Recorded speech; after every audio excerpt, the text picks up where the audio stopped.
Hello Jain बच्चों, एक बार फिर से स्वागत है आप सभी का आपके अपने यूट्यूब चैनल प्रतिभा क्लासेज पर।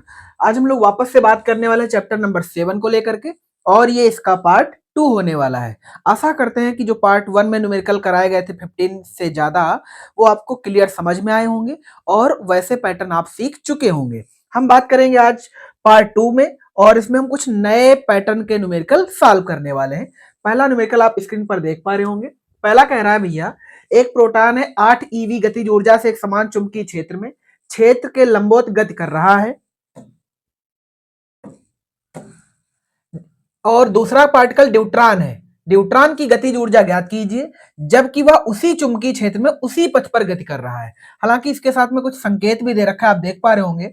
मास ऑफ जो ड्यूट्रॉन है वो मास ऑफ प्रोटॉन का जस्ट 2 टाइम होता है, यानी जो मास ऑफ ड्यूट्रॉन है वो मास ऑफ प्रोटॉन का 2 गुना होता है ना। ऐसे केस में सबसे पहले हम मास ऑफ प्रोटॉन के लिए गतिज ऊर्जा फाइंड कर देते हैं, है ना। तो गतिज ऊर्जा बोलो क्या लिखेंगे, प्रोटॉन के लिए लिख रहे हैं हाफ mv²। उम्मीद करते हैं यहां तक आया होगा। के पी का मतलब है प्रोटॉन, ठीक है ना, हाफ mv²। अब समस्या ये है कि v की वैल्यू कैसे लिखें, तो आप याद करो, एक फार्मूला पढ़ा होगा सबने, R बराबर mv/qb। बात समझ में आ गई सभी को। हम बात कर रहे हैं प्रोटॉन को लेकर के, यहां पर v की वैल्यू बात करेंगे, ठीक। तो v बराबर बोलो क्या लिखेंगे, qbr और बटे में m, बटे में क्या m, है ना। यहां पर जो q है वो प्रोटॉन चार्ज है, ठीक। चलिए अब ध्यान से देखो तो हम इसे लिखेंगे हाफ m, तो m ही रहेगा, v² हो जाएगा, यानी इस टर्म का स्क्वायर करेंगे। तो q का स्क्वायर करना है, तो q का स्क्वायर मतलब इलेक्ट्रॉन का स्क्वायर, क्योंकि electron charge proton charge same magnitude वाले होते हैं। तो हो जाएगा b² r² और बटे में m²। उम्मीद करते हैं स्क्वायर से आप m का कैंसिल कर पाएंगे। अब जो बचा टर्म है वो है भैया हाफ e² b² r² और बटे में m, है ना। ये एक्चुअल में आपने एक फार्मूला जनरेट कर दिया और इसकी वैल्यू सवाल में दे रखी है। कितनी दे रखी है भैया, 8 ईवी। ये किसके बराबर है, 8 ईवी के बराबर है। हमें ये फाइंड नहीं करना था, हमें फाइंड करना है ड्यूट्रॉन की गतिज ऊर्जा। अब ड्यूट्रॉन की गतिज ऊर्जा के लिए सूत्र बना लेते हैं, इसे मान लेते हैं के डी फॉर ड्यूट्रॉन, है ना। फार्मूला क्या लिखा जाएगा, हाफ mv²।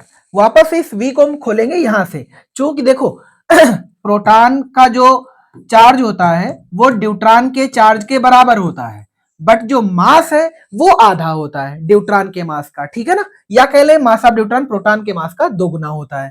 तो हम बोलो इसे वापस से क्या लिख सकते हैं, हम इसे लिखेंगे, ये मास ऑफ ड्यूट्रॉन के लिए है तो हम लिखेंगे half mass of deuteron into v का स्क्वायर, v की वैल्यू ये है, तो यहां से लिखेंगे भैया क्यू का स्क्वायर। क्यू का स्क्वायर मतलब चूंकि वो दोनों बराबर हैं तो हम लिखेंगे e² b² r² और बटे में m का स्क्वायर। m बोले तो मास ऑफ ड्यूट्रॉन का स्क्वायर। उम्मीद करते हैं यहां तक सभी को आया होगा। कुछ कैंसिल आउट होने वाला है क्या, तो मास ऑफ ड्यूट्रॉन से ये वाला स्क्वायर टर्म कैंसिल हो जाएगा, है ना। अब बोलो क्या बचेगा, ये बचेगा हाफ e² b² r² और मास ऑफ ड्यूट्रॉन। हमें मास ऑफ ड्यूट्रॉन के बारे में ये पता है कि मास ऑफ प्रोटॉन का 2 टाइम है, तो हम लिखेंगे इसे मास ऑफ प्रोटॉन का 2 टाइम। उम्मीद करते हैं यहां तक आया होगा।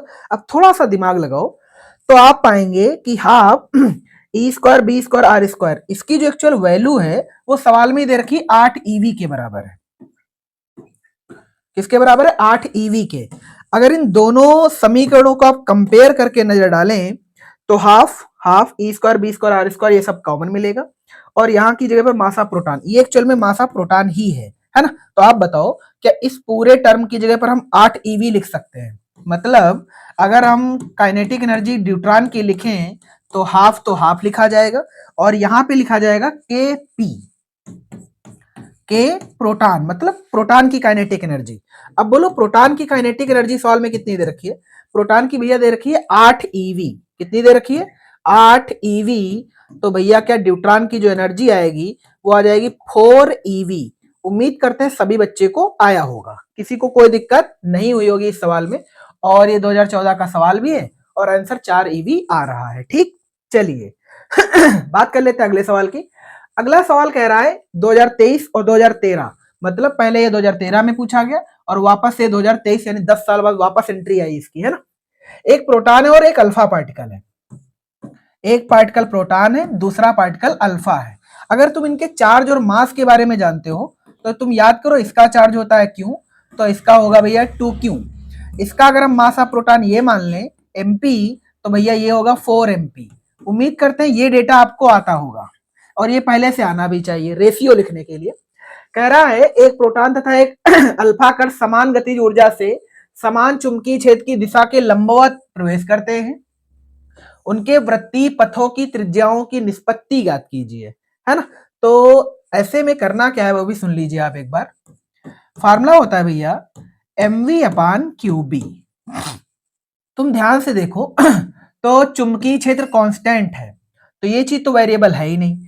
अब m और q तुम्हें इन दोनों के हैं पता, मिसिंग कौन है? v। तो सबसे पहले रेडियस को v के साथ रिलेट कर लेते हैं, है ना। अब तुम ध्यान से देखो तो लिखोगे भैया k बराबर हाफ mv²। अब यहां से अगर हम v की वैल्यू फाइंड करें तो बोलो क्या लिखा जाएगा? लिखा जाएगा 2k/m और इस पर आ जाएगा भैया स्क्वायर रूट। उम्मीद करते हैं यहां तक आया होगा। चूंकि काइनेटिक एनर्जी सभी की कांस्टेंट है दोनों में और मास के वेरिएबल है ना, तो बताओ जो v का रिलेशन होगा वो m के व्युत्क्रमानुपात में होगा, मास के व्युत्क्रमानुपात में होगा। और मास आप दोनों पार्टिकल के जानते हो, तो सबसे पहले वेलोसिटी ऑफ रेशियो निकाल देते हैं इन दोनों का, प्रोटॉन और अल्फा का। तो हम बोलो क्या लिखेंगे? Vp इज टू V अल्फा। Vp यानी प्रोटॉन का वेलोसिटी एंड अल्फा का वेलोसिटी बराबर, इसके लिए बोलो क्या लिखेंगे आप? इसके लिए आप क्या लिखेंगे? 1 और ये लिखेंगे स्क्वायर रूट में m, है ना। ये होता क्या है? Mass of proton is to, ये बोलो क्या लिखेंगे? Square root mass of alpha. उम्मीद करते हैं यहां तक डेटा लिखने में कोई बुराई नहीं हुई होगी किसी भी बच्चे को। अब बोलो हम क्या करें? अब हम चूंकि मास ऑफ प्रोटॉन जानते हैं, अब यहां पे लिख देते हैं। चलो, मास ऑफ प्रोटॉन होता है भैया 1.67 इंटू 10⁻⁻27 kg। और जो मास ऑफ अल्फा होता है वो प्रोटॉन के मास का 4 गुना होता है। प्रोटॉन के मास का 4 गुना होता है। तो सिंपल कहें तो मास ऑफ प्रोटॉन अगर 1 यूनिट है तो मास ऑफ अल्फा 4 यूनिट होगा, है ना। इसका मतलब ये क्या लिखा है? 1/स्क्वायर रूट में हमने 1 मान लिया, 1 का मतलब 1 यूनिट मान लिया है, अनुपात ये बोलो क्या लिखा जाएगा? ये 4 यूनिट है। उम्मीद करते हैं यहां तक हर बच्चे को आया होगा, है ना। इसको हमने 4 यूनिट माना है। अब इसको अगर तुम सॉल्व करो तो ये तो 1 आ जाएगा, इस 2, ये 1/2 आ जाएगा। 1 बाई क्या आ जाएगा? 2। अब अगर तुम चाहो तो आप इसे ये भी लिख सकते हो, Vp is to V alpha equivalent 2:1। उम्मीद करते हैं यहां तक किसी बच्चे को कोई समस्या नहीं हुई होगी। अच्छा, मुझे ये चाहिए ही नहीं था, हमें तो चाहिए इनके रेडियस मतलब त्रिज्याओं का अनुपात चाहिए। और बस हमने ये निकाला क्यों है? तो हमने पहले ही बताया था कि B तो है कांस्टेंट और M और Q है तुम्हें पता, तो मिसिंग कौन है? V। तो V का हमने एक रेशियो ले लिया यहां से। ठीक, अब बात कर लेते हैं रेडियस का V के साथ रिलेशन करके। तो इस वाले फार्मूले को ध्यान देना एकदम। तो हम लिखेंगे आर टी अनुपात आर अल्फा, ठीक है ना। क्या लिखें यहां से बोलो? पहले प्रोटॉन के लिए लिख रहे हैं तो प्रोटॉन के लिए लिखेंगे भैया हम मास of proton into velocity of proton, अनुपात मतलब बटे में आ जाएंगे तो लिखेंगे charge of proton into be constant है, तो हम बी लिख ही नहीं रहे हैं, या चलो लिख भी देते हैं। बी क्या है? कांस्टेंट, तो यहां पे हम लिख देते हैं बी सेम है, ठीक है ना, अनुपात। अब उसके लिए बोलो क्या लिखा जाए? अल्फा के लिए, अल्फा के लिए वापस से यहां से लिखते हैं। अल्फा के लिए बोलो मास क्या लिखेंगे? हम लिखेंगे 4 into mass of proton into V alpha जो कि यहां पे लिखा हुआ है, बटे यहां पे बोलो क्या लिखेंगे? 2 charge of proton into B, क्योंकि वो दोनों में सेम है, ठीक है ना। अब ध्यान से तो बहुत कुछ कैंसिल आउट मिलेगा आपको। क्या कैंसिल आउट हो सकता है? ये चूंकि सब रिवर्स में लिखे होते हैं तो हम ये सब समझो बराबर में है तो हम कैंसिल आउट करेंगे। ये समझो पलट के लिखा हुआ क्योंकि ये रेशियो है, ठीक, तो हम सामने सामने कैंसिल आउट कर सकते हैं। ये मासा proton charge of proton B and B, ठीक है। अब इनकी वैल्यू पुट कर देते हैं। वीपी की वैल्यू सवाल में है 2, कितनी है 2, और यहां पर 1 मान लो, ठीक है ना। अनुपात यहां पे मानते हैं 4, और वेलोसिटी ऑफ अल्फा कितना है भैया 1, और बटे में कितना है 2। उम्मीद करते हैं यहां तक आया होगा। अगर आप इसे यहां से काट देंगे तो आपको 2 नजर आएगा, मतलब ये 2:2 आ जाएगा। तो बोलो हमें लिखना है RP/R अल्फा इक्वलेंट 2:2 को हम 1:1 भी लिख सकते हैं। 2:2 को 1:1 भी लिखा सकता है। अगर किसी बच्चे को यहाँ पर कैंसिल आउट करने में दिक्कत हुई है तो जब आप ये देखो आरपी और अनुपात आर अल्फा का मतलब एक्चुअल में ये होता है RP/R अल्फा, है ना। तो हम इसलिए इसको काट दिए हैं, ठीक। चलिए बढ़ते हैं आगे और अगला सवाल आपके स्क्रीन पर ये है। 5 सेंटीमीटर लंबा कोई वायर है जिसको 2 × 10⁻⁴ टेस्ला के एक चुंबकीय क्षेत्र में रखा जाता है। 3 मिली एम्पियर की करंट प्रवाहित करने पर तार पर अधिकतम कितना बल लगेगा, है ना। तो एक वायर है, ऐसे मान लेते हैं, ऐसे लेंथ है इसकी भी है 5 सेंटीमीटर, ठीक, और 2 × 10⁻⁴ टेस्ला के चुंबकीय क्षेत्र में रखा है। तो यहां पर एक मैग्नेटिक फील्ड है जिसका डायरेक्शन से पता नहीं है, तो हम इसको परपेंडिकुलर ही मान लेते हैं, वो भी अंदर, कोई आफत नहीं उससे। तो हमने जो ये क्रॉस लगाया हुआ है ये बी की दिशा है, ठीक। अब क्या कह रहा है ये, कह रहा है 3 मिली एम्पियर का करंट है, यानी इस वायर में जो करंट है भैया वो 3 मिली एम्पियर है। अधिकतम कितना बल लगेगा, अधिकतम कितना बल लगेगा सिंपल कहे तो थीटा हो गया 90, थीटा कितना हो गया 90। ये बात हमने कैसे कह दी, तो एक्चुअल में लिखेंगे IBL साइन थीटा। तो तुम बताओ फोर्स है मैक्सिमम, फोर्स है मैक्सिमम। अब फोर्स मैक्सिमम तब होगा जब थीटा कितना होगा 90, इसका मतलब जो फार्मूला निकल के आएगा वो IBL आ जाएगा, है ना। अब मुझे IBL को सॉल्व करना है, तो बोलो क्या लिखेंगे, F मैक्सिमम। I की वैल्यू बोलो कितनी है 3 मिली एम्पियर, मिली को आप चेंज कर लेंगे 10⁻³ से। B की वैल्यू सवाल में गिवन है ये 2 × 10⁻⁴ इंटू एल की वैल्यू है भैया 5 सेंटीमीटर, सेंटीमीटर को मीटर बना लेते हैं, ठीक है ना। चलो गुणा कर लेते हैं, 5 दूना 10 33 गुणे, अब घाते चेक कर लो, सब माइनस ही है, तो 3 4 7 2 9 माइनस का 9, क्या आ रहा है आंसर, ऑफकोर्स आ रहा है, बुक का आंसर ये आ रहा है 3 × 10⁻⁸। चूंकि ये फोर्स है तो यूनिट होगा भैया न्यूटन। बात समझ में आई सभी बच्चों को। और ये वेक्टर है तो यहाँ पर हम डायरेक्शन भी निकाल सकते हैं, बट यहाँ पर बी की डायरेक्शन दी नहीं थी इसलिए हमने डायरेक्शन नहीं लिखी है, ठीक है। चलिए अगला सवाल ये है, 500 गॉस के चुंबकीय क्षेत्र के लंबवत एक वैद्युत क्षेत्र लगाया जाता है। वैद्युत क्षेत्र उत्पन्न करने के लिए प्लेटों के मध्य विभवांतर 600 वोल्ट है और दूरी 2 सेंटीमीटर है। इन दोनों क्षेत्रों के लंबवत एक अल्फा पार्टिकल का वेग ज्ञात कीजिए जबकि अल्फा कण में अविक्षेप हो, मतलब कोई हलचल ना हो, ये सॉरी हलचल ना हो, हाँ यही ठीक है। 500 गॉस, गॉस एक्चुअल में मैग्नेटिक फील्ड का यूनिट है, तो हम इसे लिखेंगे B बराबर 500 गॉस। गॉस को हम लिखते हैं भैया टेस्ला में चेंज करने के लिए क्योंकि SI यूनिट है वो, गुणे 10⁻⁴ टेस्ला। आप इसे वेबर पर मीटर स्क्वायर या न्यूटन पर एम्पियर इंटू मीटर बोल सकते हैं। लंबवत है तो थीटा 90 है, वैद्युत क्षेत्र लगाया गया है तो सिंपल मतलब है कि EB है यहाँ पर। अब कितना है वो चीज आपको निकालनी पड़ेगी। वैद्युत क्षेत्र उत्पन्न करने के लिए प्लेटों के मध्य जो वोल्टेज है वो भैया वो 600 वोल्ट है, तो वोल्टेज यहाँ पर कितना है 600 वोल्ट, और उन प्लेटों के बीच की जो दूरी है वो 2 सेंटीमीटर है। प्लेटों के बीच की दूरी को हम D से लिख लेते हैं, 2 × 10⁻² मीटर हो जाएगा ये, ठीक है। इन दोनों क्षेत्रों के लंबवत एक अल्फा पार्टिकल है, अल्फा पार्टिकल है तो भैया इसका जो चार्ज होगा वो होगा 3.2 × 10⁻⁻19 कूलम। अगर जरूरत पड़ी तो, नहीं पड़ेगी तो कोई आफत नहीं है।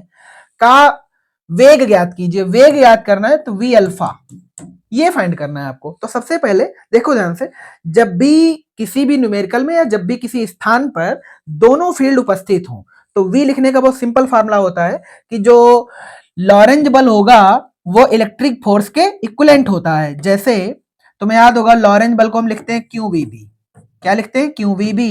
और इलेक्ट्रिक फोर्स जो लिखा जाता है इलेक्ट्रिक फील्ड में वो लिखते हैं भैया QE, है ना। तुम ध्यान से देखो तो क्या Q से Q मर जाएगा यार, तो V की एक वैल्यू निकल के आएगी आपसे हमने E/B, है ना। अब बस यही फार्मूला इसमें लगना था, तुम दिमाग लगाओ तो B तो यहाँ पर पहले से उपस्थित है, अब मिसिंग कौन है? E। अब E निकालने के लिए कोई तो वैल्यू ऐसी होगी जिससे E निकल आएगा। तो तुम ध्यान से देखो, ये विभव प्रवणता वाला टर्म दे रखा है। विभव प्रवणता वाले में सबने पढ़ा था E बराबर V/D। अरे वोल्ट प्रति मीटर इसका एक यूनिट होता है, E बराबर V/D। बस उसी कॉन्सेप्ट से इसको हम सॉल्व करेंगे। ध्यान से देख लो भैया, क्या लिखे बोलो।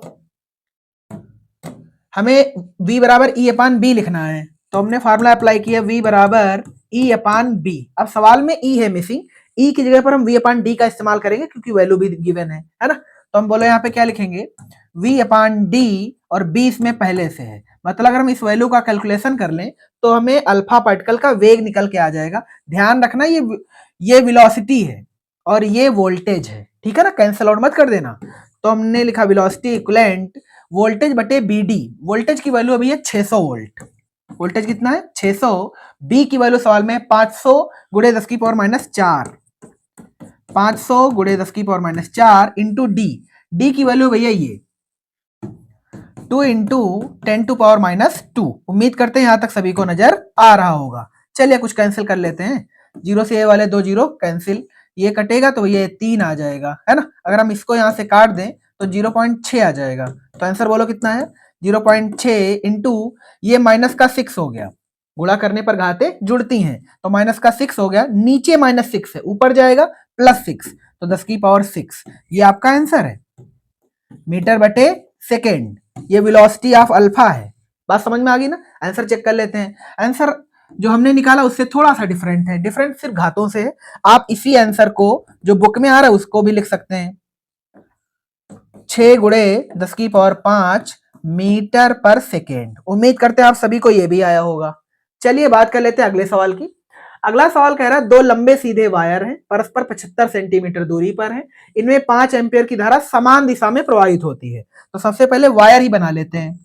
एक वायर ये हुआ, एक वायर ये हुआ, दोनों में समान दिशा में करंट है और करंट की वैल्यू सवाल में 5 एम्पियर है। तो हमने दोनों में भैया 5 एम्पियर लिख दिया। अब कह रहा है कि इनके बीच की दूरी 75 सेंटीमीटर है, ठीक। अब आगे क्या कह रहा है, एक तार में धारा के कारण दूसरे तार पर उत्पन्न चुंबकीय क्षेत्र की गणना कीजिए। यानी ये वाला वायर उस वाले वायर पर कितनी मैग्नेटिक फील्ड जनरेट करेगा, उसका मैग्नीट्यूड। देखो चाहे इससे उस पर लिख लो, चाहे उस पर इससे लिख लो, कोई बुराई वाली बात नहीं है। तो हम पहले आपको आंसर ही कर देते हैं। और आगे फिर कह रहा है दूसरे तार की 3 मीटर लंबाई पर लगने वाला बल। तो दूसरे तार की, जैसे अगर हम इसकी वजह से इस पर आंसर करेंगे तो इसकी 3 मीटर लंबाई पर कितना बल लगेगा वो फाइंड कर लेंगे। अगर इसकी वजह से इस पर पढ़ेंगे तो इसकी 3 मीटर लंबाई पर कितना बल लगेगा वो फाइंड कर लेंगे। तो सबसे पहले हम आपको बी लिखना सिखा देते हैं। देखो याद होगा आपको, ये चीज आपको पढ़ाई गई होगी एम्पियर परिभाषा में। अगर दो वायर में सेम डायरेक्शन में करंट है तो वो तार एक दूसरे को आकर्षित करते हैं। कैसे करते हैं? इसकी वजह से यहां पर अगर हम आंसर लिखेंगे तो अंदर, और इस वायर की वजह से इस वायर पे आंसर लिखेंगे तो कहां आएगा? बाहर। मतलब यहां पर इलेक्ट्रिक फील्ड मैग्नेटिक फील्ड बाहर है, यहां पर मैग्नेटिक फील्ड अंदर है। मतलब अगर हम यहां पर मैग्नेटिक फील्ड ऐसे लिखना चाहें तो ये है भैया बाहर, और इस वाले पर कहां है? अंदर। मैग्नीट्यूड सेम रहेगा क्योंकि दोनों में करंट सेम है, ठीक है ना। अब तुम ध्यान से देखो, मैग्नेटिक फील्ड यहां पर है अंदर, करंट है ऊपर, मैग्नेटिक फील्ड अंदर, करंट ऊपर, तो फोर्स लगेगा अंदर। मतलब इस वाले वायर पर फोर्स कहां है? अंदर।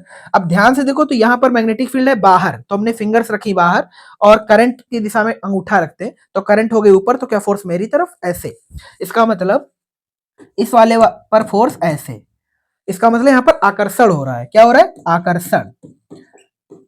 अगर यहां पर करंट की डायरेक्शन पलट दे तो फिर यहीं पर होगा प्रतिकर्षण। ये बात भी याद रखनी, हालांकि एक्स्ट्रा नॉलेज था आपके लिए। चलिए बात कर लेते हैं अपने कैलकुलेटिव आंसर की। तो इस वायर ने भाई साहब इस वायर पे कितनी मैग्नेटिक फील्ड जनरेट करी, इसको फाइंड करना है। तो वायर की वजह से मैग्नेटिक फील्ड आपको आती होगी μ0 अपान 2 पाई इंटू में I अपान R, ठीक है ना। तो ध्यान से देखो, μ0 अपान 2 पाई की जो वैल्यू होती है वो होती है भैया 2 गुणे 10 की पावर माइनस 7 इंटू I की वैल्यू है 5 बटे R की वैल्यू है 75 सेंटीमीटर। तो 75 गुणे 10 की पावर माइनस 2, है ना। इसे सॉल्व कर लेते हैं। इसे सॉल्व करेंगे तो बोलो क्या लिखेंगे भैया, हम इसे लिखेंगे 15। क्या लिखेंगे 15, घातों को कैंसिल करेंगे तो फिर लिखेंगे 2/15 गुणे ये -7 है -2 है, तो ऊपर भैया माइनस का 5 बच जाएगा। कितना बच जाएगा 5। चाहो तो आप यही आंसर लिख लो, वरना चलो थोड़ा सा सॉल्व कर देते हैं। अगर तुम थोड़ा दिमाग लगाओ, अगर ये +5 होता तो हम यहाँ 0 लगाते तो +4 बचता।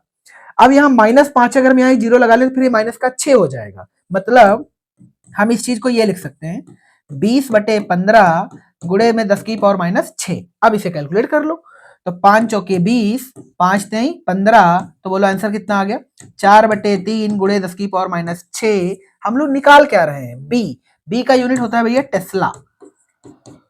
क्या मैच कर रहा है, ऑफ कोर्स मैच कर रहा है। आगे कुछ और बोला है, इस वायर की 3 मीटर लंबाई पर, कितने मीटर लंबाई पर, 3 मीटर लंबाई पर फोर्स निकाल दो। याद करो आप फोर्स कैसे लिखते हैं, फोर्स लिखते हैं भैया, फोर्स के लिए फार्मूला होता है μ0/2 पाई इंटू I1 I2 अपान में R और इंटू में L, यही तो होता है एम्पियर परिभाषा में। चलो लिखते हैं भैया, तो हम लिखेंगे इसे 2 इंटू 10⁻⁷ इंटू I1 की वैल्यू 5 है, I2 की वैल्यू भी 5 है, R की वैल्यू है 75 गुणे 10 की पावर -2 और L की वैल्यू सवाल में 3 मीटर दे रखी है, ठीक है ना। ये 25 से 75 काटेंगे 3 आ जाएगा, 3 से भैया 3 मर जाएगा, तो आंसर बोलो आ जाएगा 2 गुणे 10 की पावर -5। चूंकि ये फोर्स है तो इसका भैया जो यूनिट लिखा जाएगा वो न्यूटन लिखा जाएगा। क्या लिखा जाएगा, न्यूटन। ये एफ के इक्विवेलेंट आ गया। बात समझ में आई सभी को, क्योंकि -7 यहाँ का -2 यहाँ पर कैंसिल आउट होगा, माइनस का 5 बचेगा, ठीक है ना। उम्मीद करते हैं सभी बच्चे को आया होगा। चलिए बात कर लेते हैं अगले सवाल की। अगला एम्पियर परिभाषा पर ही आधारित बट नया सवाल है, 2023 का ही है, पिछले दूसरे साल का है। क्या कह रहा है, 2 वायर दे रखे हैं, अगर आप ध्यान से देखें तो एक में भैया करंट है नीचे, इस वाले में करंट कहाँ है नीचे, और इस वाले में करंट है ऊपर। जिसमें करंट ऊपर है उसका मैग्नीट्यूड 10 एम्पियर है, और जिसमें करंट नीचे वहां पर केवल आई लिखा है, नॉट एम्पियर। इसका मतलब ये वाला आई ही तुमको फाइंड करना है। तो सवाल पढ़ते हैं सबसे पहले। कह रहा है चित्र में 2 समांतर चालकों में धाराएं विपरीत दिशा में प्रवाहित हो रही, जैसा कि डायग्राम में मेंशन भी है। चालक एक्स में धारा आई क्या हो, सवाल सिर्फ ये है कि चालक जो एक्स है उसमें धारा का मान आई क्या हो कि बिंदु पी पर, बिंदु पी यहां पर एक बाहर आपको पॉइंट दिख रहा होगा, जिससे बिंदु पी पर उत्पन्न परिणामी चुंबकीय क्षेत्र शून्य हो। अच्छा, परिणामी चुंबकीय क्षेत्र शून्य तभी होगा जब ये दोनों सेम मैग्नेटिक फील्ड वहां पर जनरेट करें। ऐसा क्यों, देखो एक वायर है, इसमें करंट है नीचे और इस वाले में करंट है ऊपर, और पॉइंट है यहां पर, पी बाहर है, ठीक है ना। तो सबसे पहले आपको डायरेक्शन लिखना सिखा देते हैं। देखो इसकी वजह से अगर हम यहां पर आंसर करेंगे तो अंदर आएगा, यानी इस पी पॉइंट पर इस वाले की वजह से आंसर कहां है अंदर। अगर हम इस वाले की वजह से लिखें तो ऐसे लिखेंगे, अंगूठा नीचे जाएगा इसमें और पॉइंट उधर जाएगा, तो इसकी वजह से भी कहां लिखेंगे बाहर, कहां लिखेंगे बाहर, यानी इस वाले की वजह से आएगा भैया आंसर। यहां लिख देते हैं भैया चलो एक्स, यहां लिख देते हैं वाई, तो वाई की वजह से अंदर और एक्स की वजह से बाहर। अब आप बताओ, एक वेक्टर अंदर है एक वेक्टर बाहर है, तो थीटा कितना हो गया, थीटा हो गया भैया 180, थीटा हो गया 180। अब थीटा 180 हो गया तो तुम्हें याद होगा आंसर आएगा एक दूसरे की तुलना करके, एक दूसरे की तुलना करके, मतलब कम ज्यादा करके। अब तुम बताओ, अगर हम इसको मान ले B1 है, इसको मान ले B1 और इसको मान ले B2 है, यानी ये वाली मैग्नेटिक फील्ड B1 मान ले और ये वाली मैग्नेटिक फील्ड B2 मान ले, और पॉइंट P पर कह रहा है आंसर 0 है, पॉइंट P पर आंसर क्या बोला गया है 0 है। मतलब अगर हम बोले BP बराबर, चूंकि वो थीटा 180 है तो फिर माइनस का लिखा जाएगा, किसी से भी माइनस हो सकता है, तो हमने लिखा B1 minus B2, B1 minus B2। अब ध्यान से देखो, चूंकि ये वाली वैल्यू 0 है तो हम क्या लिखेंगे बोलो, B1 minus B1 minus B2, B1 minus B2। अब चूंकि ये वाली वैल्यू 0 हो गई है तो फिर बोलो क्या लिखा जाएगा, B1 बराबर B2। कोई रॉकेट साइंस नहीं थी इसमें, है ना। अब ध्यान से देखो क्या करें, अब B1 इक्वलेंट B2 हो गया है, तो एक वायर की वजह से B1 माना है, दूसरे की वजह से B2 माना है। चलो इसे सॉल्व कर देते हैं। अब B1 को अगर हम लिखना चाहें उधर से, तो वायर की वजह से मैग्नेटिक फील्ड का फार्मूला होता है μ0I अपान 2 पाई R, 2 पाई R, और R की वैल्यू आप यहां से देख पाएंगे। देखो इस वाले की वजह से B1 माना है, इस वाले की वजह से B2 माना है, तो बताओ B1 की वजह से P पॉइंट तक की दूरी क्या है? दोनों वायर है 10 सेंटीमीटर पर और पॉइंट दूसरे वायर से भी 5 सेंटीमीटर बाहर है। तो बताओ फिर R की वैल्यू क्या लिखी जाए? क्या R की वैल्यू लिखी जाएगी, यहां पर देखेंगे ये R की वैल्यू बोलो क्या लिखेंगे? R की वैल्यू लिखी जाएगी भैया 15 सेंटीमीटर। कितनी लिखी जाएगी? 15 सेंटीमीटर। और I की वैल्यू इसमें I ही होगी क्योंकि यहां पर I ही फाइंड करना था, ठीक है। बराबर दूसरे वायर की अगर हम बात करें तो म्यू नॉट I की वैल्यू वहां पर है 10, तो म्यू नॉट इंटू 10 बटे 2 पाई और इंटू में R का मतलब है इस वायर से पॉइंट की दूरी, वायर से पॉइंट की दूरी है भैया 5 सेंटीमीटर, तो यहां पे लिख दिया 5। कुछ कैंसिल आउट कर देते हैं, जो कैंसिल आउट हो। म्यू नॉट से भैया म्यू नॉट निपट जाएगा, 2 पाई से 2 पाई निपट जाएगा, 5 की गुणा इसमें कर देंगे तो भैया 3 आ जाएगा। ये सेंटीमीटर था और ये भी सेंटीमीटर था तो कट जाएगा। बात सभी को समझ में आ गई। क्रॉस अगर हम मल्टीपल कर लें तो यहाँ कुछ नहीं बचा है, तो यहाँ सिर्फ बचेगा I बराबर ऊपर यहाँ पर बचेगा 10 और यहाँ बचेगा 3, तो आ जाएगा 30। चूंकि ये करंट एम्पियर में, ये भी एम्पियर में, तो ये क्या आ जाएगा? एम्पियर। उम्मीद करते हैं सभी बच्चे को आया होगा। मतलब अगर हम पहले वायर में 30 एम्पियर का करंट ले लें तो पॉइंट P पर जो नेट B आएगा वो 0 आ जाएगा, जैसा कि हमने यहाँ पर प्रूव भी कर दिया आपके सामने। चलिए अगला सवाल है, दो लंबे समांतर तार हैं, परस्पर 3 सेंटीमीटर दूरी पर हैं। तो हम यहाँ पे डायग्राम बना देते हैं। दो वायर हैं, इनके बीच की जो डिस्टेंस है भैया वो 3 सेंटीमीटर है। कह रहा है क्रमशः 2 एम्पियर तथा 3 एम्पियर की धाराएं बह रही हैं। एक में 2 एम्पियर है, दूसरे में 3 एम्पियर है। डायरेक्शन नहीं दे रखी, तो हम कोई भी डायरेक्शन ले सकते हैं। यहां पर मान लिया 2 एम्पियर और यहां पर मान लिया 3 एम्पियर। अगर डायरेक्शन दी होती तो हमने मेंशन करते, चूंकि नहीं बोला गया तो हमने सेम डायरेक्शन में दोनों को ले लिया हुआ है। प्रत्येक तार द्वारा दूसरे तार की प्रति मीटर लंबाई पर लगने वाले बल की गणना कीजिए। अच्छा, प्रति मीटर लंबाई पर जब भी बल निकालना हो, इसका मतलब भैया F/L लिखना है अपने को, है ना। अब याद करो, अभी तो आपको फॉर्मूला लिखाया था हमने, F बराबर म्यू नॉट अपान 2 पाई I1 I2 बटे में R इंटू में L। उसी L को यहाँ बटे में ले आओ बस। तो क्या प्रति मीटर लंबाई पर ये फोर्स आ गया? ऑफ कोर्स आ गया। चलो वैल्यू लिख लेते हैं। इस पूरे कंपोनेंट की वैल्यू होती 2 गुणे 10⁻⁷ इंटू I1 I2। I1 2 है, I2 3 है, तो 2 गुणे 3 बटे में R की वैल्यू ये है 3 गुणे 10⁻², है ना। इसे भैया सॉल्व कर देते हैं। चलो ध्यान से देखो, तो 3 से 3 कैंसिल आउट हो जाएगा, 2 की गुणा 2 में कर देंगे भैया तो ये 4 आ जाएगा, गुणे ये -7 है, -2 है, ऊपर जाएगा +2 हो जाएगा, तो बताओ 10⁻5 हो जाएगा। ये न्यूटन है, ये मीटर है, तो जो यूनिट आएगा वो आ जाएगा भैया न्यूटन प्रति मीटर। उम्मीद करते हैं सभी को आया होगा, बहुत सरल सवाल था, 2012 में पूछा भी गया, इसलिए हमने लगवाया इसको। चलिए बात कर लेते हैं अगले सवाल की। अगला आपको शायद क्लियर दिख रहा होगा, बेहतरीन सवाल है एकदम, 2016 का है। कह रहा है दिए गए चित्र में दो लंबे समांतर धारावाही चालकों में 1 एम्पियर तथा 3 एम्पियर की करंट है। आपको देखना चाहिए इस वाले वायर में भैया करंट है ऊपर, यहां पर करंट है ऊपर, और इस वाले वायर में करंट है नीचे। ये चीज ध्यान देना। आगे कह रहा है एक दूसरे के विपरीत दिशाओं में प्रवाहित हो रही हैं। तारों के बीच 2 सेंटीमीटर डिस्टेंस है, जो कि यहां पर मेंशन की गई है। तारों के बीच ठीक मध्य बिंदु पर 10⁶ मीटर पर सेकेंड की चाल से गतिमान प्रोटॉन, ये प्रोटॉन है जो v वेग से चल रहा, जिसका वेलोसिटी दे रखा है 10⁶, प्रोटॉन पर कार्य करने वाले बल का मान तथा दिशा ज्ञात कीजिए। ऐसे सवाल में सबसे पहले क्या करेंगे, जहां पर ये प्रोटॉन गति कर रहा है वहां पर मैग्नेटिक फील्ड फाइंड कर देते हैं। तो तुम बताओ, देखो दोनों के बीच डिस्टेंस सेम है, तो आर वेरिएबल है नहीं, करंट वेरिएबल है, तो वायर की वजह से पहले हम मैग्नेटिक फील्ड लिखना सिखा देते हैं। देखो यहाँ पर करंट है ऊपर, इस वाले वायर में करंट है ऊपर, तो हम उठा रखा ऊपर, और हमें प्रोटॉन के लिए लिखना है, तो प्रोटॉन उधर है ना, तो हमने पॉइंट रख दिया उधर। तो बताओ मैग्नेटिक फील्ड कहाँ है? अंदर। यानी इस पहले वायर, ये पहला वायर मान लो और ये दूसरा वायर मान लो, तो बताओ पहले वायर की वजह से जो मैग्नेटिक फील्ड है वो आया अंदर। वो कहाँ आया? अंदर। अब दूसरा वाला वायर देख लो, दूसरे वाले वायर में भैया करंट है नीचे। करंट कहाँ है? नीचे, बट पॉइंट है मेरी तरफ, पॉइंट मेरी तरफ है, इसका मतलब हो गया ऐसे। इसकी वजह से यहां पर आंसर कहां आया था? अंदर, और इसकी वजह से भी कहां है? अंदर ही है ना। चलो चेक कर देते हैं। देखो पॉइंट इधर रहेगा ऐसे, करंट नीचे, तो इसकी वजह से कहां आंसर? अंदर। यानी दूसरे वाले की वजह से आंसर कहां? अंदर। पहले वाले वायर की वजह से बोलो ऐसे, और पॉइंट ऐसे, तो क्या ये भी अंदर? मतलब नेट मैग्नेटिक फील्ड अंदर है। मतलब जहां पर प्रोटॉन गति कर रहा है वहां पर मैग्नेटिक फील्ड अंदर है। अब याद करो फोर्स कैसे लिखते हैं। फोर्स के लिए फ्लेमिंग के बाएं हाथ का नियम भी लगा सकते हैं और राइट हैंड रूल नियम नंबर 2 भी लगा सकते हैं। तो चलो दोनों लगा के दिखा देते हैं। मैग्नेटिक फील्ड अंदर है, प्रोटॉन की बात कर रहे हैं, और करंट ऊपर है। करंट कैसे ऊपर है? क्योंकि प्रोटॉन की करंट ली जाएगी और प्रोटॉन चूंकि पॉजिटिव कण है तो करंट अपनी दिशा में लाएगा। तो मैग्नेटिक फील्ड अंदर, प्रोटॉन ऊपर जा रहा, मतलब करंट भी ऊपर, तो फोर्स बताओ इस तरफ आ जाएगा। मतलब अगर हम इस वाले प्रोटॉन के लिए फोर्स लिखें तो भैया इधर आएगा ऐसे। बात समझ में आई सभी को? बहुत बढ़िया।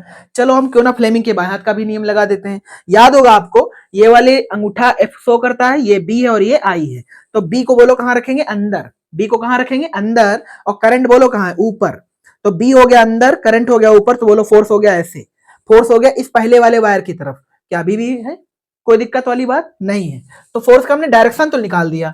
डायरेक्शन आ भी रहा है भैया, है ना, लेफ्ट वाले तार की तरफ। ये लेफ्ट वाला वायर और ये राइट वाला वायर है। ठीक। अब सवाल है कि आंसर कैसे निकालें। तो आंसर निकालने के लिए चलो इस सवाल को थोड़ा सा मिनिमाइज करते हैं, है ना। अब आंसर मार्क करते हैं। अपने को फोर्स लिखना है ना। फोर्स बराबर बोलो क्या होता है? चूंकि भैया लॉरेंज बल लगेगा। क्यों? क्योंकि ये वाला जो प्रोटॉन है वो मैग्नेटिक फील्ड में गति कर रहा है, और अगर कोई पार्टिकल मैग्नेटिक फील्ड में गति करता है तो उस पर भैया जो बल लगता है वो भैया लॉरेंज बल होता है। तुम ध्यान से देखो तो मैग्नेटिक फील्ड अंदर है, मैग्नेटिक फील्ड अंदर और प्रोटॉन इसके ऊपर है। तो बताओ ऐसे गति कर रहा है, ऐसे। मैग्नेटिक फील्ड अंदर, प्रोटॉन ऊपर। तो बताओ यहाँ पर थीटा कितना है? थीटा है 90। तो थीटा बोलो कितना? थीटा है भैया 90। अब बोलो इसे क्या लिखेंगे? हमें q v B sine theta लिखना है। अब यहाँ पर क्यू बी है, वी बी है, बट मिसिंग कौन है? बी। अब तुम ध्यान से देखो तो बी हमें निकालना पड़ेगा भैया। बी निकालना पड़ेगा इस वाले वायर और दोनों वायर की वजह से। बड़ा मुश्किल काम है। पहले वाले की वजह से बी1 मान लो, दूसरे वाले वायर की वजह से बी2 मान लो। तुम बताओ, चूंकि बी1 और बी2 एक ही लाइन पे हैं, मतलब दोनों ही अंदर हैं, तो बताओ नेट आंसर भी कहां आएगा? अंदर।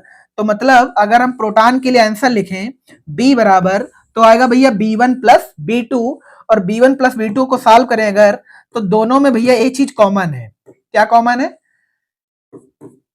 2 पाई आर। चेंज क्या है? चेंज है करंट। यहां पर एक, वहां पर दो, तो हम यहां पे लिखेंगे 1 प्लस 3। कोई दिक्कत वाली बात नहीं है। ये एक्चुअल में बी की वैल्यू है।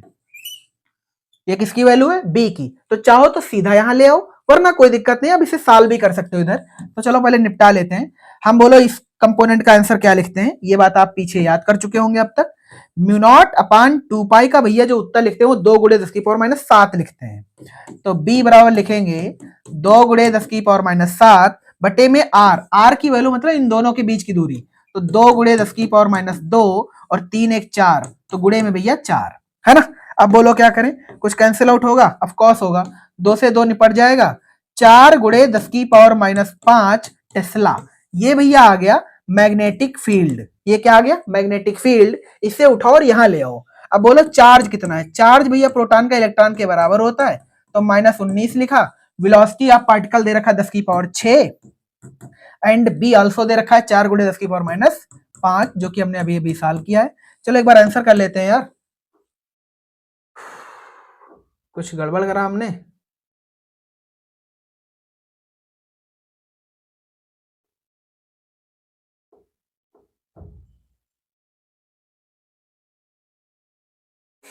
यार इसमें तो 64 आ रहा 6.4, जबकि उत्तर में आ रहा है 12.8 गुणे 10 की पावर माइनस 18। इसका मतलब कोई चीज मिस्टेक हुई क्या? हम्म, क्या हो सकता है? पार्टिकल प्रोटॉन है, चार्ज भी सही लिखा है, वेलोसिटी भी सही है, मैग्नेटिक फील्ड में ही कोई डाउट हो सकता है, तो इसकी वजह से अंदर, और इसकी वजह से भी अंदर। अब दोनों की वजह से अंदर है तो भाई साहब जुड़ेगा, और जुड़ेगा तो फिर तो ठीक लिखा है यार।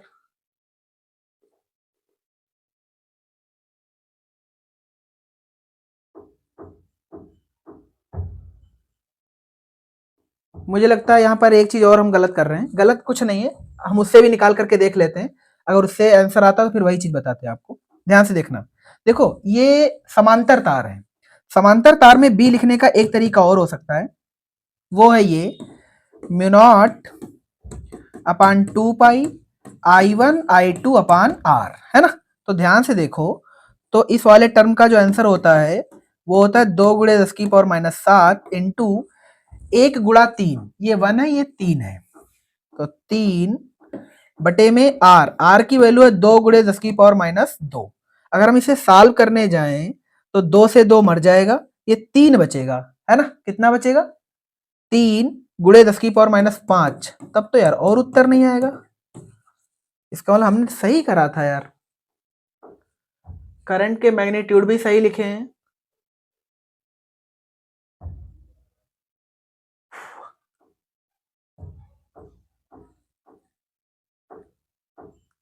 चलो देख लेना भैया इसका आंसर, हालांकि मेरे हिसाब से तो यही आ रहा है 6.4 इंटू ये 6 है, 19 5 24, 24 से 6 निकाल देंगे तो 10 की पावर भैया माइनस का 18 न्यूटन आ जाएगा, ठीक है ना। ये आ गया फोर्स, डायरेक्शन किधर आएगी? पहले वाले तार की तरफ, तो आंसर में लिखा है बाएं तार की ओर, तो आप बायां भी लिख सकते हैं। यहाँ थोड़ा सा कहीं पर मिस्टेक जरूर हुई है क्योंकि आंसर इसका 2 टाइम आ रहा है। आंसर अगर हम इसको 2 से मल्टीपल कर दें, 2 into 6.4 into 10 to power minus 8, then आप बुक से आंसर मैच कर पाएंगे। तो कहीं तो मिस्टेक हुई होगी, मेरे ख्याल से देखो उत्तर जेन्युइन बुक है, बहुत कम गलत होते हैं, तो फिलहाल एक बार चेक जरूर कर लेना, ठीक है। कहीं पर फॉल्ट हो सकती है, देख लेना आप, ठीक। चलिए बात कर लेते हैं अगले सवाल की। अगला सवाल कह रहा है दो समांतर धारावाही तारों के मध्य में चुंबकीय क्षेत्र का मान बी है, जबकि तारों में क्रमशः आई तथा 2i करंट है। यदि धारा आई वाले तार में धारा का मान शून्य कर दे तो चुंबकीय क्षेत्र का मान क्या होगा? 2009 में सवाल पूछा भी गया है और ये यहाँ पर लगा भी रखा है, ध्यान से देखो। अच्छा, वायर की वजह से जो आंसर लिखते हैं भैया वो लिखते हैं mu not I upon 2 pi r, है ना। अब ध्यान से देखो, केवल करंटें दे रखी हैं, एक में आई करंट, दूसरे में 2i करंट। अब तुम बताओ, अगर हम आई करंट को 0 कर दें तो आंसर 2 टाइम वाला बच जाएगा, वही चीज यहां पर दिखाई गई है। ध्यान से देखो, ये 2i के लिए है और ये i के लिए, अगर हम इसको यहां पर सॉल्व कर देते हैं तो वापस हमें आंसर मिल जाएगा mu not i upon 2 pi r. चूंकि i की वैल्यू 0 है, अतः जो नया वाला b होगा क्या mu not upon 2 pi into 2i upon r हो जाएगा, क्योंकि ये वाला टर्म तो 0 हो गया ना। तो ध्यान से देखो, तो b की वैल्यू लिखते हैं ये, अब यहां पर चूंकि 2 आ गया है तो 2 एक्स्ट्रा हो गया, तो mu not I upon 2 pi r, ये वैल्यू है बी के इक्विवेलेंट, इसके इक्विवेलेंट बी के, बट जो जब आई हो गया 0 तो जो b2 है वो ये आ गया म्यू नॉट 2i, क्योंकि i तो हो गया 0 तो 2i वाला टर्म बच गया, तो 2 पाई आर। तुम ध्यान से देखो, तो ये वैल्यू b के बराबर थी, तो क्या ये वाली वैल्यू भैया 2b के बराबर हो जाएगी, मतलब मैग्नेटिक फील्ड 2 टाइम हो जाएगी पहले की अपेक्षा, जब करंट i को 0 कर दिया गया तब। इसका आंसर 2b आ भी रहा है, b एक्चुअल में मैग्नेटिक फील्ड के सिंबल से इसको सॉल्व कर दिया गया है। अगला सवाल है, पूछा कभी नहीं गया बट हमने इसको लिया हुआ है, क्या शायद इस बार ये बन सकता है, इसलिए यहां पर एक्चुअल में बताना ये था कि इसमें दो कंडीशन है, एक तो वायर भी और लूप भी है। जब एक साथ दोनों होंगे तो आप कैसे सॉल्व करेंगे? तो सबसे पहले आपको वेक्टर फॉर्म इसको लिखने आना चाहिए। तो ध्यान से देखो, यहां पर करंट ऊपर है, यहां पर करंट ऊपर है, तो सी के लिए आंसर मार्क करो। तो क्या हम ऐसे हाथ करेंगे? तो ध्यान को अंगुलियां अंदर कर लूंगी, तो इसका मतलब सी पर वायर की वजह से आंसर कहां है? अंदर। वायर की वजह से सी पर आंसर कहां है? अंदर। तो हम यहां लिखेंगे बी वायर, बी वायर के लिए भैया सूत्र होता है mu not I upon 2 pi R, दिशा बोलो सी पर कहां है? अंदर, ठीक। अगला है सरफेस इस पे सर्कल, अगला जो दूसरा वायर घूम, मतलब यही वाला वायर जो बाहर की तरफ घूम के ऐसा है, तो वो बन गया सर्कल। सर्कल में कोई भी कंपोनेंट ले लो आप, जैसे मान लो यही वाला कंपोनेंट लिया, तो करंट है ऐसे, करंट है ऐसे और पॉइंट होगा ऐसे, तो बोलो मैग्नेटिक फील्ड कहां है? बाहर। मैग्नेटिक फील्ड, उंगलियां बाहर की तरफ चल रही, तो मैग्नेटिक फील्ड बाहर। तो हम लिखेंगे B loop, B loop, B loop के लिए भैया सूत्र होता है म्यू नॉट आई, उसमें पाई नहीं होता है, तो 2r। बोलो इसकी वजह से अंदर आंसर कहां है? बाहर। आंसर कहां है इसकी वजह से? बाहर, यानी वायर की वजह से आंसर है अंदर और लूप की वजह से आंसर कहां है? बाहर। अब ये एक चीज अंदर एक चीज बाहर, इसका मतलब थीटा हो गया 180। अच्छा, जब थीटा हो गया 180 तो ऐसी कंडीशन में आप किससे किसको घटाएंगे? तो जरूरी है कि फार्मूले और वेरिएशन को ध्यान से देखा जाए, तुम दिमाग लगाओ थोड़ा सा। अगर यहां पर आई और आर दोनों की वैल्यू सेम है, यानी इस लूप में भी करंट 8 एम्पियर की है और लूप की जो रेडियस है वो भी 10 सेंटीमीटर, और वायर से पॉइंट सी की दूरी वो भी 10 सेंटीमीटर। मतलब करंट और रेडियस वेरिएबल नहीं है, मतलब ये वाला टर्म और ये वाला टर्म तो कांस्टेंट है। तुम ध्यान से देखो तो फार्मूले देख करके आपको पता चल जाएगा कौन सी वैल्यू छोटी कौन सी वैल्यू बड़ी है। तुम ध्यान से देखो, ऊपर म्यू नॉट आई लिखा है, यहाँ भी म्यू नॉट आई लिखा है, यहाँ पर 2 पाई आर है और यहाँ पर केवल 2 आर है। तो तुम बताओ इसका जो डिनोमिनेटर है मतलब हर है क्या ऊपर वाले टर्म से छोटा है, क्योंकि वहां पर पाई एक्स्ट्रा है। तो जिसका डिनोमिनेटर छोटा होगा क्या उसका जो भाग आंसर आएगा वो हमेशा बड़ा आएगा। इसका मतलब अगर इन दोनों के हम आंसर की तुलना करें तो बी सी के लिए जो बी एल है वो ग्रेटर होगा, इसका मतलब बी एल से ही घटाएंगे बी डब्ल्यू को। बात समझ में आई सभी को? ऐसा क्यों किया? क्योंकि जो बी लूप है उसमें पाई नहीं है, इसका मतलब ये वाला आंसर ज्यादा है। और हमेशा याद रखेंगे जिस वेक्टर से घटाया जाता है उसी की हमेशा दिशा लिखते हैं। तो बीएल से घटा रहे हो तो बीएल की दिशा बोलो कहां है? बाहर। आप इसे ऊपर भी कह सकते हैं। तो बोलो आंसर कहां लिखा है? फाइनल आंसर ये देखो है लंबवत ऊपर की ओर। ऊपर की ओर का मतलब बाहर भी कह सकते हो ऊपर भी कह सकते हैं, तो बाहर लिखो चाहे ऊपर, ठीक है ना। अब कहानी में बीएल और बीडब्ल्यू को सॉल्व करते हैं। तो बीएल और बीडब्ल्यू की आपके सामने वैल्यू, यहां से हम कुछ कुछ कॉमन कर देते हैं। बोलो क्या कॉमन होगा? भैया यहां से कॉमन हो जाएगा mu not I upon 2r, ये चीज तो कॉमन होगी। अंदर बोलो क्या बचेगा? अंदर बचेगा 1 और उसमें बचेगा 1/पाई। उम्मीद करते हैं यहां तक आया होगा सभी बच्चों को, ठीक है ना। चलिए इसे और आगे सॉल्व कर लेते हैं। तो म्यू नॉट आई, इसे थोड़ा और बढ़ा लेते हैं, mu not I upon 2r। अंदर बोलो क्या बचेगा? अंदर बचेगा भैया पाई माइनस 1/पाई। यहां तक आया? ठीक। अब वैल्यू पुट कर लेते हैं। ये हो गया भैया 2 पाई, सॉरी 4 पाई। म्यू नॉट की वैल्यू कितनी होती है? 4 पाई इंटू 10⁻⁷ इंटू आई की वैल्यू सवाल में 8 है बटे 2r। आर की वैल्यू 10 सेंटीमीटर है। 10 गुणे 10⁻²। अंदर बोलो क्या बचेगा? यहाँ पर यहाँ से पाई से एक निकल जाएगा, तो पाई की वैल्यू 3.14 होती है, तो हम इसे लिखेंगे 2.14 इंटू पाई। सीधा सीधा लिख लो क्योंकि पाई से पाई मर जाएगा, ठीक है ना। अब ध्यान से देखो, क्या पाई से पाई कैंसिल हो गया, 2 से ये वाला 4 कैंसिल हो गया, 2 आ गया, और 2 से वाला भैया 10 भी चलो काट ही लेते हैं, 8 सॉरी 5 आ गया, है ना। अब कुछ कैलकुलेशन करने के लिए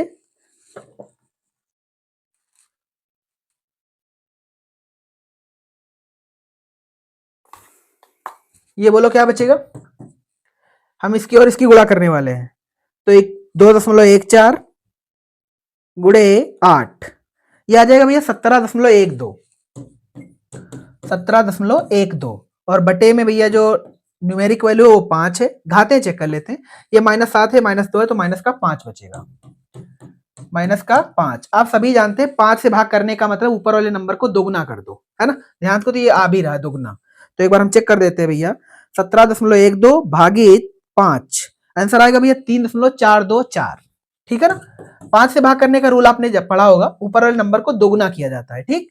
तो हम लिखेंगे 3.4 गुणे 10⁻⁵, और ये मैग्नेटिक फील्ड है, तो फिर भैया यूनिट लिखा जाएगा टेस्ला। क्या लिखेंगे? टेस्ला। उम्मीद करते हैं सवाल बेहतरीन है, पूछा नहीं गया अब तक वो अलग बात है, ठीक है ना। तो ऐसे भी सवालों को करना, ऐसा थोड़ी ना कि इनको नहीं करना है। चलिए बात कर लेते हैं आज की क्लास का लास्ट न्यूमेरिकल, और ये भी कभी नहीं पूछा गया बट बेहतरीन सवाल है। क्या कह रहा है? दो अनंत लंबे वैद्युत रोधी तार परस्पर लंबवत रखें, ये अनंत लंबाई के हैं। अच्छा अनंत लंबाई के हैं तो एक बात तो कंफर्म हो गई कि अनंत लंबाई के वायर के लिए जो मैग्नेटिक फील्ड लिखते हैं वो ये लिखते हैं म्यू नॉट आई अपान में क्या 2 पाई आर। उम्मीद करते सभी को आया होगा। अब ध्यान से देखो तो I1 की वैल्यू है सवाल में 2 एम्पियर, मतलब इस वाले की वैल्यू है 2 एम्पियर और इस वाले की वैल्यू है भैया 1.5 एम्पियर, ठीक। अब क्या कह रहा है? बिंदु P पर चुंबकीय क्षेत्र की तीव्रता तथा दिशा ज्ञात करो। तो पहले टर्म को हम फॉलो कर लेते जैसा कि डायग्राम में बना हुआ है, तो हम आंसर कर देते। देखो जब भी मल्टीपल वायर दे रखे हो तो सबकी वजह से उस पॉइंट पर मैग्नेटिक फील्ड या इलेक्ट्रिक फील्ड को मार्क कर देते हैं, ठीक है। अगर हम इस वाले वायर की वजह से यहाँ पर P पर आंसर करें तो फिंगर उधर, करंट ऊपर, क्या ये वाला सरफेस B की दिशा को दिखाएगा? तो ध्यान से देखो तो पहले वाले वायर की वजह से आंसर कहाँ है? अंदर। पहले वाले वायर की वजह से आंसर कहाँ है? अंदर, यानी पॉइंट यहाँ पर जो B1 है वो अंदर है। B1 कहाँ है? अंदर। अब बात कर ले तो उस वाले वायर की वजह से, उस वाले वायर की वजह से करंट इधर है पॉइंट है नीचे, पॉइंट कहाँ है नीचे, तो बताओ आंसर कहाँ है अंदर, मतलब B2 भी अंदर है, B2 भी अंदर है। तो तुम बताओ अगर दो वेक्टर एक ही डायरेक्शन में थीटा 0 है तो क्या उनका जो नेट आंसर आएगा भैया, क्या वो ये आएगा B बराबर B1 प्लस B2, और जो आंसर लिखा जाएगा वो लंबवत अंदर की ओर, लंबवत अंदर की ओर। क्या आ रहा है ये देखो आ रहा है लंबवत अंदर की ओर या नीचे की ओर, बात एक ही है, ठीक है ना। चलिए हम इसका मैग्नीट्यूड फाइंड कर देते हैं भैया।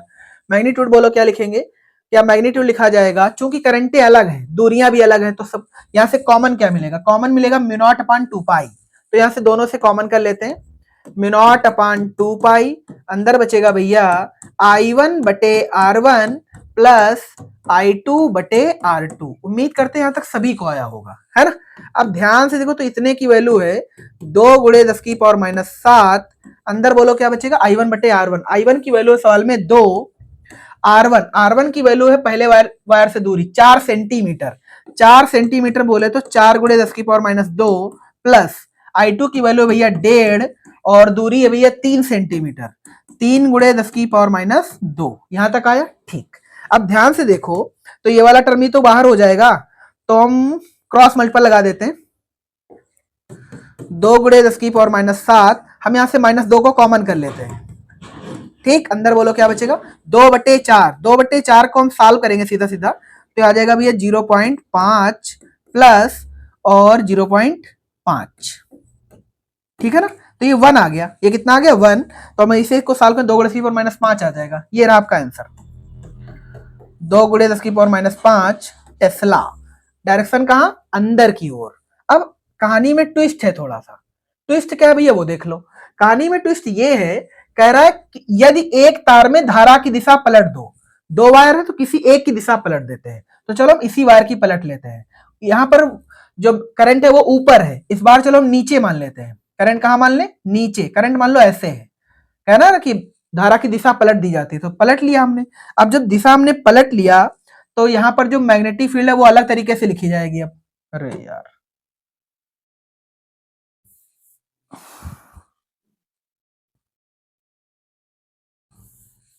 चलो इसे मिटा देते हैं, है ना। अब एक एक आंसर करते हैं। देखो इस बार करंट है नीचे, पॉइंट उधर है, तो आंसर कहां लिखा जाएगा बाहर, कहां लिखेंगे बाहर, मतलब इस करंट जब हमने पलट दिया तो यहां पर आंसर आया भैया बाहर, यानी B1 इस बार है बाहर और B2 की हमने दिशा तो बदली नहीं है, तो उसकी वजह से आंसर कहां रहेगा अंदर, है ना। तो बताओ इस बार जो BP पर आंसर लिखा जाएगा वो घट के आएगा, मतलब इस बार जो BP होगा वो या तो B1 माइनस B2 होगा या तो वो B2 माइनस B1 होगा, ये माइनस नहीं है समथिंग लगाया हमने, B1 माइनस B2 या फिर B2 माइनस B1। अब थोड़ा सा दिमाग अगर तुम लगाओ थोड़ा सा बिल्कुल, तो यहाँ पर घट के आंसर आएगा, ये चीज वापस से सेम रहेगी। थोड़ा समझ जाते हैं यहीं पर, हालांकि ये लास्ट सवाल था, हमने गलती हो गई, ये मुझे छोड़ देना चाहिए था आपके लिए, पर फिर भी थोड़ा सा छोड़ेंगे। ध्यान से देखो, देखो ये चीज तो वापस से दोनों में कॉमन ही रहेगी। अब बचेगा अंदर कैलकुलेशन 2/4 गुणे 10 की पावर माइनस 2 और minus 1.5 3 into 10 to power minus 2। ध्यान से देखो तो ये 0.5 प्लस 0.5 तो बताओ इस वाले केस में क्या बचेगा, इस वाले केस में बचेगा 0.5 माइनस का 0.5 और बाकी का कंपोनेंट सेम रहेगा 2 गुणे 10 की पावर माइनस 7 बटे 10 की पावर माइनस 2। उम्मीद करते हैं सभी बच्चों को आ चुका होगा, और ये वाला कंपोनेंट जब 0 हो जाएगा तो भैया मल्टीपल करके भी आंसर 0 आएगा। क्या है आपका आंसर 0 है, ऑफ कोर्स 0 है, ठीक है ना। तो इसी के साथ ये क्लास एंड होती है, और चैप्टर नंबर 7 जिसमें समथिंग 60 न्यूमेरिकल थे उसके भी कम से कम 30 न्यूमेरिकल, 30 से ज्यादा ही न्यूमेरिकल आपको कराए गए हैं, ठीक है ना। और वीडियो अच्छा लगा करे तो अपने दोस्तों को शेयर करना कतई ना भूला करें। इस प्लेटफॉर्म पर जो भी तैयारी कराई जाएगी इस बोर्ड के लिए वो कंप्लीटली फ्री कराई जाएगी, ठीक है ना। थैंक्स फॉर वॉचिंग, जय हिंद।